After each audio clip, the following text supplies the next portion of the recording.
अस्सलाम वालेकुम, मेरा नाम है जहासेब हाशमी और ये है मर्सिडीज SLK 200 2014 मॉडल।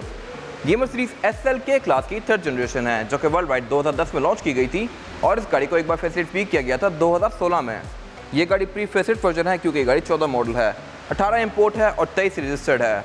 SLK की वर्ल्ड वाइड और पाकिस्तान में भी एक अच्छी मार्केट है क्योंकि हार्ड टॉप कन्वर्टेबल में ये गाड़ी ओनली ऑप्शन है फिलहाल पाकिस्तान में। मैंने इससे पहले सी क्लास का रिव्यू भी किया हुआ है, लेकिन सी क्लास सॉफ्ट टॉप में आती है, यानी कि इसकी छत फैब्रिक की होती है, जबकि स्पेसिफिक कार में छत हार्ड टॉप है, यानी कि प्रॉपर मेटल की बनी हुई है। और इसके अलावा ये गाड़ी कन्वर्टेबल रोडस्टर है, यानी कि ये गाड़ी 2 डोर आती है। इससे पहले मैंने सी क्लास का रिव्यू किया हुआ है कैब्रियोलेट वर्जन का, वो गाड़ी 5 सीटर होती है लेकिन उसमें डोर 2 आते हैं, बट ये गाड़ी प्रॉपर 2 डोर है।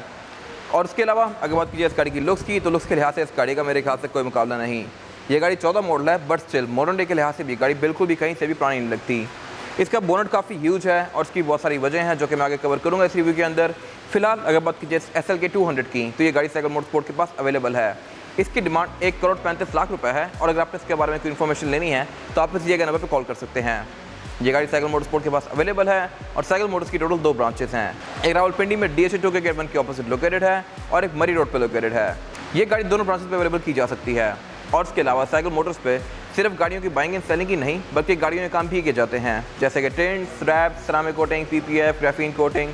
और इसके अलावा यहाँ पे गाड़ियों के पार्ट्स भी अवेलेबल होते हैं, जैसे कि headlight, tail light, bumper, face lifts, alloy rims and much more. So गाड़ियों के किसी भी काम के लिए cycle motorsports is the place. Overall, it's a great SLK 200 and today I'm going to review it. Let's start with the exterior of this car. ये Mercedes SLK 200 2014 model का front look है और ये गाड़ी लुक्स के लिहाज से आज भी कहीं से भी पुरानी नहीं लगती और मेरे ख्याल से लुक्स के लिहाज से ये गाड़ी C200 कैब्रियोलेट वगैरह से भी बेहतर है, क्योंकि एक तो ये गाड़ी AMG वर्जन है तो इसमें बम्पर वगैरह काफ़ी अग्रेसिव आते हैं और उसके अलावा इसके बोनट में करेक्टर लाइंस वगैरह बड़ी शार्प दी गई हैं। प्लस इस गाड़ी का जो नोज़ है ये भी काफ़ी ह्यूज है। इसकी कुछ वजह हैं और वजह ये है कि इसमें इंजन बड़े भी आते हैं। स्पेसिफिक कार में इंजन इनलाइन 4 सिलेंडर है 1.8 लीटर, लेकिन इसमें V8 इंजन भी आते हैं, तो उनको एकोमोडेट करने के लिए इस गाड़ी का बोनट बहुत बड़ा दिया गया है। ये मैं आगे डिटेल में डिस्कस करूंगा। फिलहाल अगर बात कीजिए इस गाड़ी के फ्रंट लुक की, तो ये काफ़ी इंप्रेसिव है। अगर बात कीजिए इसकी हेडलाइट्स की, तो हेडलाइट में इसके 2 बाइजोनल प्रोजेक्शन लैंप दिए गए हैं और ये ऑटोमेटिक फीचर के साथ भी आती हैं और ये ऑटो ऑन ऑफ भी होती हैं और ऑटो लेवल भी होती हैं, जो कि अगेन मेरे ख्याल से एक अच्छी चीज़ है। इसके अलावा फिर इसमें ये DRL भी दी गई है और नीचे इंडिकेटर दिए गए हैं, लेकिन इन DRL और इंडिकेटर का स्टाइल काफ़ी हद तक 2014 की मोस्टली मर्सिडीज़ वैसा है। 2014 में C क्लास में भी, E क्लास में भी ऐसी DRL आती थी और इस कार में भी वैसी ही दी गई हैं। इसके अलावा अगर बात की जाए फीचर्स की, तो ये भी यहाँ पे बहुत डिसेंट दिए गए हैं, इस तरह से कि इसके फ्रंट पे पार्किंग सेंसर्स भी आते हैं, फिर हेडलाइट वॉशर भी आते हैं और इसके अलावा इसका जो ये मर्सिडीज़ का एम्बलम है ये प्रिंटेड है, ये फिजिकल एम्बलम नहीं है।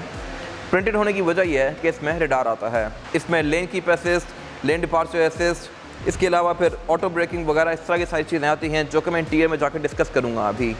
और उसके अलावा डेफिनेटली क्योंकि ये गाड़ी AMG वर्जन है तो इसमें ये मर्सिडीज़ का एम्बलम छोटा सा दिया गया है और नीचे जो ग्रिल में मर्सिडीज़ का साइन आता है ये काफ़ी मैसिव है। क्योंकि ये गाड़ी AMG वर्जन है तो इसके बम्पर्स के अंदर काफ़ी स्ट्रॉन्ग एयर वेंट्स आते हैं और बोर्ड पर काफ़ी स्ट्रॉन्ग करेक्टर लाइन्स दी गई हैं। बाकी हाइट के लिहाज से ये गाड़ी काफ़ी नीचे है, ये गाड़ी मेरी वेस्ट तक भी नहीं आ रही मुश्किल से बोनट के लिहाज से। इसके बाद अगर बात की जाए इस गाड़ी की साइड प्रोफाइल की, तो साइड प्रोफाइल इस पूरी ही गाड़ी की तरह बहुत एग्रेसिव है। इसमें रिम 19 इंचेस के आते हैं और टायर भी इस गाड़ी में आगे 235 और पीछे 245 के आते हैं। ये सारी चीज़ें मैं डिटेल में डिस्कस करूँगा अभी, लेकिन अगर बात की जाए गाड़ी के साइज़ की, तो गाड़ी लेक्सस CT 200H के बराबर है साइज़ में। ये कोई बहुत ह्यूज कार नहीं है, सेडान वगैरह से थोड़ी छोटी है, लेकिन इसका इंप्रेशन वगैरह बड़ा ज़बरदस्त आता है। फिलहाल अगर बात की जाए फीचर्स की, तो फीचर यहाँ पे बहुत सारे दिए गए हैं। इस तरह से कि इस गाड़ी के जो साइड मिरर हैं ये रिट्रैक्टेबल हैं, एडजस्टेबल हैं, इनमें ब्लाइंड स्पॉट मॉनिटर भी आते हैं। और इसके अलावा ये साइड मिरर ये आम C क्लास वाले नहीं हैं, ये स्पेशल SLK के हैं। इस गाड़ी में बहुत कम पार्ट्स हैं जो कि C200 कैब्रियोलेट या E200 के साथ इंटरचेंजेबल हैं। ये गाड़ी टोटली यूनिक है। इसके अलावा अगर बात की जाए करेक्टर लाइन्स की, तो ये भी यहाँ पे काफ़ी स्ट्रॉन्ग दी गई हैं और ये क्योंकि इस गाड़ी का AMG वर्जन है तो इसमें साइड स्कर्ट्स भी काफ़ी बॉडी से बाहर आती हैं। फिर अगेन रिम इस गाड़ी के काफ़ी मैसिव हैं और इसके अलावा इस गाड़ी के टायर्स को टर्न करने के लिए जितना स्टीयरिंग मुड़ता है वो भी काफ़ी मददगार चीज़ है। आप इसको एक दफ़ा घुमाते हैं और टायर पूरे टर्न हो जाते हैं, ये मैं इंटीरियर में कवर करूँगा जाके। और इसके अलावा ये गाड़ी क्योंकि कन्वर्टेबल है तो इसकी रूफ को फोल्ड करके इस गाड़ी की एक अपनी ही लुक आती है। और इसके अलावा इसके फ्रंट फेंडर में यहाँ पे कुछ फेक एलिमेंट्स दिए गए हैं जो कि इसकी लुक में एक अच्छा टच ऐड कर रहे हैं। और ये इस गाड़ी की एब्सोल्यूट साइड प्रोफाइल, इसमें नीचे विनाइल्स भी ऐड की हुई हैं जो कि आफ्टर मार्केट हैं। और इसके अलावा इस गाड़ी के डोर्स में सॉफ्ट अनलॉक वाला फीचर भी आता है, यानी कि आप इसको दोनों डोर से लॉक या अनलॉक कर सकते हैं। फिर इसमें डोर हैंडल्स के ऊपर क्रोम दिया गया है और इसकी विंडोज़ डोर खोलने के साथ रोल डाउन होती हैं थोड़ी सी और बंद करने के साथ रोल अप होती हैं। और इसके अलावा ये डोर्स भी काफ़ी मैसिव हैं। ये गाड़ी क्योंकि सिर्फ 2 डोर है तो इसमें दोनों ही डोर बड़े मैसिव दिए गए हैं। इसके जो कैब्रियोले वर्जन आते हैं सी क्लास वगैरह के, उनके डोर्स भी इसी तरह बड़े होते हैं, लेकिन उसकी वजह ये होती है कि उसमें सेकंड डोर पैसेंजर्स के बैठने के लिए भी जगह बनाई गई होती है। बट ये कार पूरी ही 2 डोर है तो इसमें फ्रंट पैसेंजर की सीटिंग कैपेसिटी भी बहुत ज़्यादा स्पेशियस है। इसके अलावा अगर बात कीजिए इस गाड़ी के रेयर फेंडर्स की तो इसमें ये और फेंडर्स भी दिए गए हैं इसकी लुक को थोड़ा अच्छा बनाने के लिए। इसके रेयर टायर्स 245 हैं तो उनको अकोमोडेट करने के लिए इसके ऊपर ये अलग से और फेंडर्स दिए गए हैं। इसके अलावा इसमें अगेन यहाँ पे क्रोम की फ्रिल्स आती हैं और ये इसके रोल बार्स दिए गए हैं। ये भी अगेन एक अच्छी चीज़ है और इसके पीछे ग्लास दिया गया है। ग्लास की वजह यह है डेफिनेटली कि इसमें से हवा की क्रॉसिंग लिमिटेड हो। इसको आप उतार भी सकते हैं की से अनलॉक करके। इसके अलावा इस गाड़ी के जो हेडरेस्ट हैं इसमें नेक हीटर भी आते हैं जो कि मैं आगे कवर करूंगा। इसके दोनों हेडरेस्ट में एयर वेंट्स दिए गए हैं और बैक पे 2 फैंस आते हैं जो कि आपकी नेक पे गर्म हवा थ्रो करते हैं सर्दियों में। आप अगर सर्दियों में इसकी रूफ खोल के इसको चलाते हैं तब भी आपको कोई बहुत खास ठंड नहीं लगेगी। ये मेरे ख्याल से कुछ ऐसी चीज़ें हैं। और इसके अलावा इस गाड़ी की ट्रंक भी काफ़ी मैसिव है क्योंकि डेफिनेटली इसमें इसकी रूफ फोल्ड होती है। अभी इस गाड़ी की रूफ फोल्ड हुई है। इस गाड़ी की रूफ का अनफोल्ड वाला लुक इस तरह का है।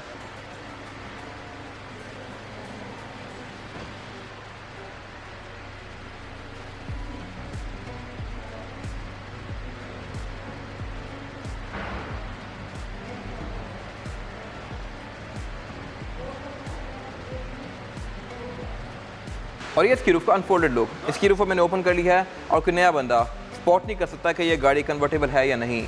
और उसके अलावा SLK में एक बैचिक रूफ वाला ऑप्शन भी आता है, यानी कि इसकी जो रूफ के अंदर ग्लास है इसके टिंट को आप इलेक्ट्रॉनिकली एडजस्ट कर सकते हैं। ये मैं आगे इंटीरियर में कवर करूँगा अभी। इसके अलावा ये प्रॉपर इसमें पिलर दिए गए हैं, रेड शील्ड आती है, ऊपर भी एक ग्लास आता है और अभी गाड़ी प्रॉपर एक कूपे जैसी लुक दे रही है। और अगर बात कीजिए इस गाड़ी की रेयर लुक की तो ये भी पूरी कार की तरह काफ़ी अग्रेसिव है। यहाँ पे अगेन फीचर्स वगैरह काफ़ी सारे दिए गए हैं इस तरह से कि इसके बैक पे पार्किंग सेंसर्स आते हैं, फिर डुअल एग्जॉस्ट आते हैं, यानी कि ये दोनों एग्जॉस्ट फंक्शनल हैं। ये अगेन मेरे ख्याल से एक अच्छी चीज़ है। और उसके अलावा ये गाड़ी क्योंकि AMG वर्जन है तो इसमें रेयर बम्पर भी काफ़ी अग्रेसिव आते हैं। फिर इसकी टेल लाइट्स LED में आती हैं, इंडिकेटर भी LED में दिए गए हैं। ये SLK 200 की बैजिंग और इसकी ट्रंक पे किले स्पॉइलर भी आता है। इसकी ट्रंक को लॉक करने के लिए की फॉर पर रिलीज दिया गया है और इसका ट्रंक आप यहीं से लॉक कर सकते हैं लाइक दिस। ट्रंक इस गाड़ी का काफ़ी मैसिव है और उसकी वजह यह है कि इसने ऑब्वियसली इसकी रूफ अकोमोडेट करनी होती है। इसकी रूफ की फोल्डिंग के लिए स्पेशल यहाँ पे एरिया दिया गया है और इसकी ट्रंक कैपेसिटी आम गाड़ी से थोड़ी कम होती है। यहाँ पर आप आराम से 2-3 हैंड कैरी रख सकते हैं या फिर एक बड़ा सूटकेस रख सकते हैं। इससे ज़्यादा यहाँ पे कुछ नहीं आएगा। और इसके अलावा इस नीचे देखिए लिड को उठा के आप इस गाड़ी का स्पेयर टायर एक्सेस कर सकते हैं। ये मेरे ख्याल से एक अच्छी चीज़ है। अब मोस्टली सेडान कार्स के अंदर भी स्पेयर टायर नहीं आ रहे होते, लेकिन इस तरह की कन्वर्टेबल कार के अंदर ही मर्सिडीज ने स्पेयर टायर दिया है। इसके अलावा इस कार में हैज़ल साइन भी आता है जो कि नीचे पड़ा हुआ है और इसकी रूफ को फोल्ड करने के बाद इसकी ट्रंक कैपेसिटी भी बहुत ज़्यादा स्पेशियस नहीं बचती। इसके अलावा यहाँ पे कुछ खास है नहीं। इसके बाद अगर बात कीजिए इस गाड़ी के इंटीरियर की तो ये मर्सिडीज SLK 200 का इंटीरियर है जो कि काफ़ी स्पोर्टी है।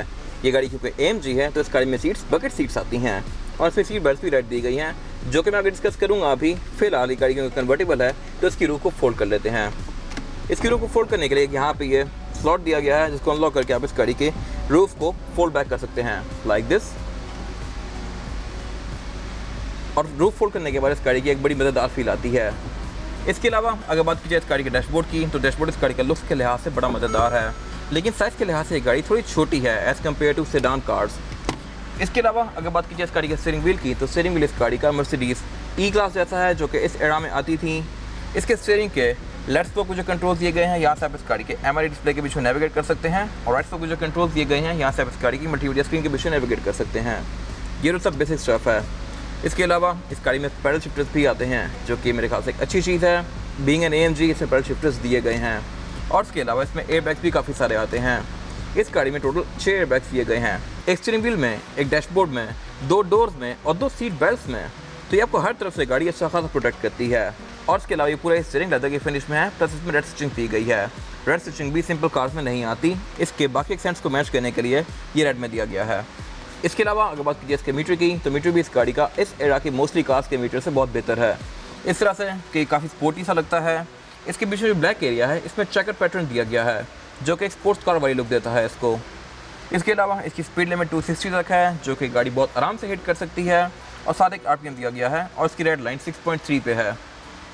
बाकी साथ यहाँ पे बेसिक गैजेट्स दिए गए हैं और सेंटर में एक MRI डिस्प्ले है जो कि आपको इस गाड़ी की बहुत सारी चीज़ें शो करवाता है, जैसे कि ट्रिप्स, नेविगेशन, ऑडियो की चीज़ें वगैरह, टेलीफोन की सेटिंग्स, फिर ड्राइव असिस्ट, सर्विस इंटरवल्स वगैरह और सेटिंग्स। यहाँ से आप इस गाड़ी की बहुत सारी चीज़ों को कॉन्फ़िगर कर सकते हैं और इसके अलावा यहाँ पे वो सारी बेसिक चीज़ें शो होती हैं जो कि यूजुअली कार्स में आती होती हैं। इसके अलावा अगर बात की जाए इस गाड़ी के मीटर की हाउसिंग की, तो हाउसिंग इसकी छोटी सी ही है, लेकिन ये साइज सॉफ्ट टच मटेरियल में है, लेदर की फिनिश में है और इसमें साउंड सिस्टम भी प्रीमियम आता है। इसके डैशबोर्ड में एक सबवूफर दिया गया है, फिर ट्वीटर्स दिए गए हैं, डोर्स में स्पीकर दिए गए हैं और बैक पे भी स्पीकर आते हैं और एक सेंटर में सबवूफर भी आता है। तो कुल मिला के इस गाड़ी का साउंड सिस्टम भी काफ़ी अच्छा है। फिर इसके डैशबोर्ड के सेंटर में एक पार्किंग सेंसर का इंडिकेटर दिया गया है जो कि आपको डिस्टेंस इंडिकेट करता है। फिर इसके अलावा इसकी जो रूफ़ है ये मेरी सर की हाइट पे ही है। इसमें एयर कर्टन्स भी आते हैं जो कि विंड को डिफ्लेक्ट करते हैं काफ़ी हद तक और इनको भी अपनी मर्ज़ी के लिहाज से ओपन या क्लोज़ कर सकते हैं। फिर इसके जो पिलर्स हैं इनमें ये एम्बिएंट लाइट्स भी दी गई हैं जो कि मेरे ख्याल से अगेन एक अच्छा टच है। रात में ये सीट के ऊपर एक काफ़ी अच्छा इफेक्ट देती हैं। और इसके अलावा यहाँ पे एक मज़ेदार इफेक्ट ये है कि अगर आप इस गाड़ी को एक स्पेसिफिक स्पीड पर चलाते हैं तो इसके अंदर बारिश भी नहीं आती। बाकी सेंटर में इसका ये वैनिटी मिरर दिया गया है जो कि ऑटो डिपिंग वाला है। इसके अलावा इसके सन वाइजर्स भी प्रॉपर स्पोर्ट्स कार जैसे हैं, ये हार्ड प्लास्टिक के हैं और इसके बीच में ये ग्रिल्स दी गई हैं। इसमें वैनिटी मिरर भी आता है और साथ एक लाइट दी गई है जो कि ऑटोमेटिक है। फिर सेंटर में इसके ये सनग्लास होल्डर दिया गया है, केबिन लाइट्स दी गई हैं और इसके अलावा डेफिनेटली ये इस गाड़ी की रूफ जो कि फ़िलहाल कन्वर्ट हुई हुई है और गाड़ी के अंदर बड़ी मज़े की हवाएँ आ रही हैं। फिर सेंटर में एक ये बटन दिया गया है, ये बेसिकली इसकी रूफ के बीच में जो ग्लास है उसको टिंट या ट्रांसपेरेंट करने का है। आप इसको इलेक्ट्रॉनिकली टिंट या ट्रांसपेरेंट कर सकते हैं जो कि अगेन मेरे ख्याल से एक मज़े की चीज़ है। इसके अलावा अगर बात की जाए इसके डैशबोर्ड की तो सेंटर में स्क्रीन दी गई है जो कि हर मर्सिडीज़ ई या सी क्लास जैसी है। इसके बारे में कोई खास बात करने का फ़ायदा है नहीं। अगर बात की जाए एयरवेंट्स की तो इसमें थोड़े डिस्टिंक्टिव से हैं, ऐसे ही किसी और मर्सिडीज़ में नहीं आते। फिर उससे नीचे यहाँ पे अगेन इसकी बेसिक चीज़ें दी गई हैं, telephone control, navigation, multimedia controls, लेकिन उससे नीचे कुछ अच्छे फीचर्स दिए गए हैं और वो ये हैं कि इसमें ड्राइवर और पैसेंजर दोनों की सीट हीटेड आती है। इसके 3 अलग अलग लेवल्स हैं, इनको आप यहाँ से ऑन ऑफ कर सकते हैं। और फिर साथ यहाँ पे एक और चीज़ दी गई है जो कि नेक वार्मर है। मेरे हेडरेस्ट के नीचे यहाँ पे एक एयर वेंट दिया गया है जहाँ से एक गाड़ी गर्म हवा थ्रो करती रहती है सर्दियों में आपकी नेक को गर्म रखने के लिए। यकीन मेरे ख्याल से एक अच्छी चीज़ है। और अगर बात की जाए हीटर की तो हीटर इस गाड़ी में एक तो डैशबोर्ड में भी आता है, फिर इस गाड़ी की सीट्स भी हीटेड हैं, फिर इस गाड़ी की नेक भी हीटेड है। तो ये गाड़ी आपको हर तरफ से एक कोजी रखेगी सर्दियों में। फिर इसके बाद यहाँ पे एक पार्किंग सेंसर को ऑन ऑफ करने का कंट्रोल दिया गया है, इको आइडलिंग का बटन दिया गया है, इसमें इको आइडलिंग भी आता है जो कि इसके एवरेज को और बेहतर बनाता है। फिर सेंटर में एक हज़र लाइट का बटन दिया गया है जो कि डेफिनेटली ब्लिंक करता है और एक ट्रैक्शन कंट्रोल का बटन दिया गया है जिसको आप यहाँ से ऑन या ऑफ कर सकते हैं। फिर उससे नीचे यहाँ पे इसका क्लाइमेट कंट्रोल दिया गया है। क्लाइमेट कंट्रोल इस गाड़ी में सिंगल जोन है, अगर ये डुअल होता तो मेरे ख्याल से अच्छी बात थी, बट इट्स ओके। फिर नीचे यहाँ पे एक ये सिग्नल लाइट और एक एस्ट्रे दी गई है, उससे पीछे गियर लेवर दिया गया है और उसमें जो गियर सिलेक्शन है वो है PRND और डी में करके आप इस गाड़ी को मैनुअली भी चला सकते हैं। इसे पैडल शिफ्टर्स भी दिए गए हैं और आप इसको गियर्स में यहाँ से भी स्विच कर सकते हैं। उससे पीछे फिर यहाँ पे एक स्क्रॉलर व्हील दिया गया है जिससे आप इस गाड़ी की स्क्रीन के बीच में नेविगेट कर सकते हैं। इसमें स्क्रीन टच में नहीं आती। उससे पीछे 2 कप होल्डर्स दिए गए हैं और एक ये पैनल दिया गया है जो कि सिंपल मर्सिडीज़ में तो ये ब्लैंक सा ही होता है, इसका कोई पर्पज़ समझ नहीं आता, बट इस गाड़ी में यहाँ पे इसकी रूफ को फोल्ड करने के लिए कंट्रोल्स दिए गए हैं। इसमें एक ये बटन दिया गया है जिससे आप इस गाड़ी की रूफ को फोल्ड अनफोल्ड कर सकते हैं और फिर उससे पीछे एक और कंट्रोल दिया गया है जिस पर 4 विंडोज़ बनी हुई हैं। इसका पर्पज़ ये है कि इस गाड़ी की सारी विंडोज़ को all at once roll down कर देता है लाइक दिस। बेशक वो विंडोज़ हों, विंड डिफ्लेक्टर्स हों, ये जो मर्जी चीज़ हो, और इनको रेस करने के लिए भी अगेन आप इसी को यूज़ कर सकते हैं। अभी मैं इस गाड़ी की विंडो को यहाँ से रोल डाउन या रोल अप कर रहा हूँ और इसकी विंडोज़ को रोल डाउन रोल अप करने के लिए यहाँ पे भी कंट्रोल्स दिए गए हैं ड्राइवर और पैसेंजर दोनों के। इस गाड़ी में एक अच्छी चीज़ ये है कि इसमें सिर्फ 2 ही बटन दिए गए हैं, लेकिन अगर आप मर्सिडीज़ सी क्लास या ई क्लास लेते हैं कैब्रियोले वर्जन तो उसमें 4 बटन आते हैं। अगले 2 फंक्शनल होते हैं, पिछले 2 डमी होते हैं और वो डमी बटन निकल भी जाते हैं। तो मेरे ख्याल से यहाँ पे एक चीज़ अच्छी है, अगर वो बटन गुम हो जाए तो आपको मिलेंगे नहीं आराम से, और अगर मिलेंगे तो बहुत महंगे होंगे, जबकि इसमें ऐसा नहीं है। और उससे आगे यहाँ पे इस गाड़ी की सीट्स के कंट्रोल दिए गए हैं। आप इस गाड़ी की सीट को यहाँ से इलेक्ट्रॉनिकली आगे या पीछे कर सकते हैं और बैक को भी आगे पीछे कर सकते हैं, लेकिन इसमें हेडरेस्ट फिक्स्ड आते हैं, इनको एडजस्ट करने का कंट्रोल ब्लैंक है। और इसके अलावा इस गाड़ी में ड्राइवर और पैसेंजर दोनों की सीट में 3 मेमोरी फंक्शंस दिए गए हैं जो कि अगेन मेरे ख्याल से एक बड़ी अच्छी चीज़ है। इसके बाद अगर बात की जाए इस गाड़ी के इंजन की तो इंजन इस गाड़ी में 1800 सीसी इनलाइन 4 सिलेंडर आता है। यही इंजन ई क्लास में भी आता है और सी क्लास में भी आता है। ये गाड़ी परफॉर्मेंस के लिहाज से अच्छी है। इसके अगर परफॉर्मेंस फिगर्स की बात की जाए तो ये गाड़ी 184 हॉर्स पावर प्रोड्यूस करती है with 300 newton metre of torque, जो कि इस साइज़ की बॉडी के लिहाज से बहुत सफिशिएंट है। ये गाड़ी एक अच्छी परफॉर्मेंस देती है और 0 to 100 भी 6 सेकंड में करती है, जो कि मेरे ख्याल से एक अच्छा फिगर है। इसके अलावा इस बॉडी में बहुत सारे और इंजन भी आते हैं। इनलाइन 4 सिलेंडर ये इंजन है, फिर इसमें V6 भी आता है, फिर V8 भी आता है और इसके अलावा इस पर डीजल इंजन भी आते हैं। तो उन इंजन को अकोमोडेट करने के लिए इस गाड़ी का जो हुड है ये बहुत मैसिव दिया गया है। ये इंजन इसके अंदर जस्ट ठीक लग रहा है, छोटा सा लग रहा है, लेकिन जब इसमें V8 इंजन आता है तो वो प्रॉपर सारी जगह को ऑक्यूपाई कर लेता है। ये गाड़ी आपको एवरेज भी तकरीबन 8 से 9 तक की दे सकती है, जो कि मेरे ख्याल से ठीक है इतनी लग्जरियस कार के लिहाज से। बाकी अगर बात कीजिए फीचर्स की तो ये भी यहाँ पे बहुत सारे दिए गए हैं। इस तरह से कि इसमें ABS भी आती है, ट्रैक्शन कंट्रोल भी आता है, क्रूज कंट्रोल भी आता है जो कि एडॉप्टिव है, और इस तरह की बहुत सारी चीज़ें जो कि इस राइड को अच्छा बनाती हैं। फिर आप इसके सस्पेंशन को भी स्टिफ या सॉफ्ट कर सकते हैं। ये सारी चीज़ें मिलकर इस गाड़ी की राइड को बहुत अच्छा बनाती हैं। और इसके अलावा इस गाड़ी के बोर्ड के अंदर इंसुलेशन भी दी गई है, प्लस इसका बोर्ड हाइड्रोलिक से ओपन होता है, जो कि अगेन मेरे ख्याल से एक अच्छी चीज़ है। इसके अलावा यहाँ पे कुछ खास है नहीं।